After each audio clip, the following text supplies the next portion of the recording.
Yang paling melatih paling gampang itu sebenarnya justru malah dengan kita membaca Al-Quran. Ya, membaca Al-Quran itu salah satu cara paling mudah. Ya, makanya jangan jadikan Al-Quran itu sebagai cuman sekedar ringtone gitu kan. Janganlah ya, kita harus beradab dengan Al-Quran. Ya, harus beradab dengan Al-Quran. Buku-buku apapun juga itu kan sumber ilmu juga, kita harus beradab. Nah, jadi itu beberapa. Jadi kalau Ibnu Qayyim al-Jauziyah rahimahullah mengatakan, jadi kalau bicara tentang jiwa, bicara tentang apa tuh namanya hati tadi itu, ya syubhat dan syahwat tadi, penyakit yang tadi itu obatnya mah Al-Quran. Nah pertanyaannya, saya udah baca Quran gitu kan, tapi kok nggak dapat feel-nya? Ini yang menarik. Ya. Ginilah mungkin ya. Sebelah mungkin ada orang lagi mual-mual. Ya, dia mual-mual, kemudian subhanallah, dia Allah kasih petunjuk sama dia untuk minum jahe. Misalkan jahe kayak begini. Segelas minum, adalah baikan sedikit. 2 gelas minum, adalah baikan sedikit. 3 gelas minum, barulah hilang penyakitnya. Nah, Al-Quran itu juga sama.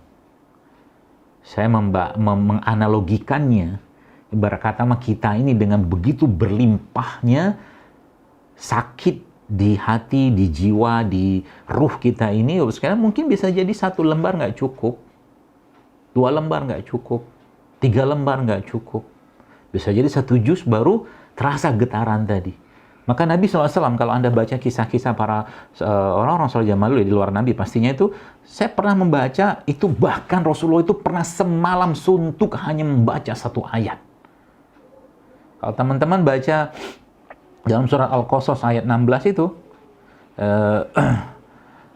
itu nanti coba lihat ya, Al-Qasas ayat 16 itu bunyinya faghfirli Rabbi inni zolamtu nafsi Rabbi inni zolamtu nafsi faghfirli faghfaralahu innahu wal ghafurur rahim. Coba lihat Al-Qasas ayat 16. Rabbi inni zolamtu nafsi faghfirli faghfaralahu innahu wal ghafurur rahim. Anda bayangkan kalau ayat itu kita baca sekalian, subhanallah ya.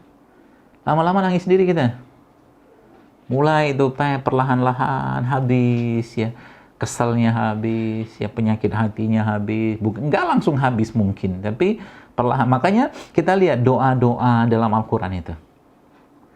Dia ada yang doa-doa spesifik. Udah mentok banget, misalkan nggak tahu lagi mau ngapain, bingung mau ngambil ini, salah, ini salah, itu salah, dan nggak tahu juga mau ngambil solusi apa. Maka ada doanya, doa Zunnun. La ilaha illa anta subhanaka inni kuntu minaz zalimin. Itulah. Nabi Yunus dalam 3 kegelapan itu kan, subhanallah. Allah mewahyukan kepada beliau gitu kan.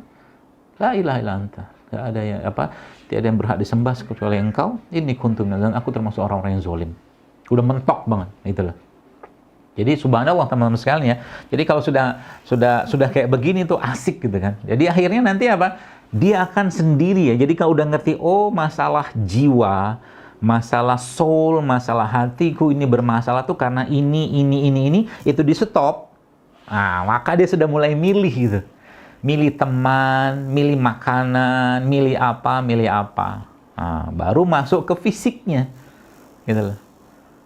Jadi sering saya sampaikan bahwa semua syariat dalam Islam itu menyehatkan, menenangkan.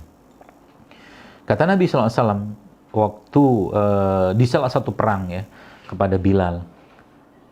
Nabi berpesan pada Bilal, wahai Bilal, kata Nabi, arihna bis sholat. Tenangkan kami, damaikan kami dengan sholat. Wahai Bilal, tenangkan kami ya tenang gitu kan dengan sholat. Gimana mau sholatnya mau tenang? Wudunya nggak benar, sholatnya nggak tumakninah gitu loh. Jadi jiwa itu Bapak Ibu sekalian, teman-teman sekalian, ya tadi tenang itu dengan apa yang sudah Allah perintahkan. Ya, kalau mau ketemu Allah tenang, kalau nggak mau nggak apa-apa, nggak ada ruginya pada Allah, gitu loh.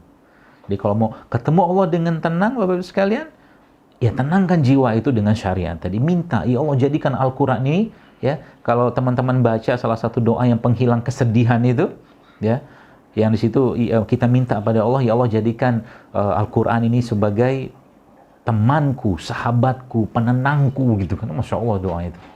Ya, ada doa yang Allahumma ini abduka ibnu amatika nasiyatik, ya, itu kan. Nanti coba dilihat doanya itu. Seperti itu. Maka tadi saya katakan tadi, Lagi sakit juga sama. Lagi sakit ada doanya Nabi Ayub. Jadi dia ibarat kata jiwa-jiwa itu dia punya masing-masing doa.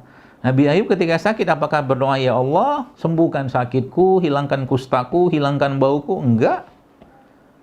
Ya, karena beliau seorang nabi dengan akidah yang luar biasa, dengan iman yang luar biasa, maka doanya cuma apa? Doa Nabi Ayub apa? Ada yang ingat? Doa Nabi Ayub? Apa Ustaz? Robbi ini. Kok saya juga lupa. Engkau tahu keadaan. Iya. Ya. Nanti doa Nabi Ayub coba dilihat itu. Nabi Ayub itu kan bilang, ya lupa ya, subhanallah. Ini gara-gara apa nih lupa? Ya intinya, Rabbi anni massanyad duru anta arhamur rahimin. Ya Allah, lihat kata-kata Nabi Ayub itu kan, aku sakit ya Allah. Allah Maha tahu beliau sakit. Allah Maha tahu Nabi Ayub itu alaihissalam sakit. Ngapain juga ngomong gitu kan? Tapi Allah ingin melihat pengakuan dari Nabi Ayub itu gitu kan. Itu yang membuat Allah tuh senang. Teman-teman, sebelum doa itu kita ucapkan dalam untayan-untayan kalimat kita, Allah sudah tahu bahwa kita akan mengucapkan doa itu. Sebelum sedekah itu kita berikan pada orang lain, baik itu lembaga zakat atau fakir miskin, doa apa, Allah sudah lebih dahulu menerima sedekah itu dibandingkan orang yang menerima tadi. Itu Masya Allah kayak begitu jadinya. Jadi udah kayak begitu tuh kita bersedekah itu, ya akhirnya karena memang pengen Allah yang langsung terima gitu kan. Bukan orang tuh yang terima, dan kita nggak perlu terima kasih dia. Karena ketika sedekah itu diberi, maka kalau lagi hati susah, hati gelisah, pergi tuh. Tadi ada 3 kan resepnya kan. Atau pergilah samperin orang-orang miskin itu. Bawa makanan terbaik kita, bawa uang terbaik kita. Kalau punya uang 100.000 yang masih baru, kasih yang 100.000 yang baru, jangan 100.000 yang lecek. Karena kita sedang memberi ke Allah, bukan ke orang itu. Healthy soul tuh kayak begitu teman-teman sekalian. Ya, barulah nanti kita kan, mereka orang-orang yang sudah health soul-nya itu sudah bersih, jiwa udah bersih, hati udah bersih, mulai mikir dia. Sekali-sekali mungkin tidak masalah lah, katakanlah misalkan ya kita yang namanya juga manusia, pasti akan melakukan hal-hal yang ya sengaja tidak sengaja, mungkin jangan sampai dosa besar pastinya.